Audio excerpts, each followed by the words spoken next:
আপনি আমাকে পছন্দ করেন? জি পছন্দ করি। আমাকে আপনার ভালো লাগে? জি ভালো লাগে। ভালোবাসেন আমাকে? মানে?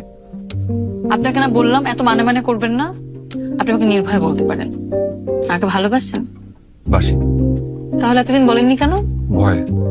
এখন ভয় লাগছে না? না, কেন? আপনি মাত্র বলে নির্ভয় বলতে। ওরে আমার বীর পুরুষ। আচ্ছা শুনুন, আপনাকে একটা কথা সরাসরি বলি। আপনাকে যেদিন আমি প্রথম দেখেছি ওদিন আমার ভালো লেগেছে। এরপর আমি আপনাকে 6 মাস পর্যবেক্ষণ করেছি। তারপর আমি সিদ্ধান্ত নিয়েছি আমি আপনাকে ছাড়বো না। ছি- ছাড়বেন মানে? মানে আমার এই জীবনে আপনাকে লাগবে। আমাকে লাগবে মানে? এত বুঝতে হবে না, একদিনে এত ডোজ আপনি নিতে পারবেন না।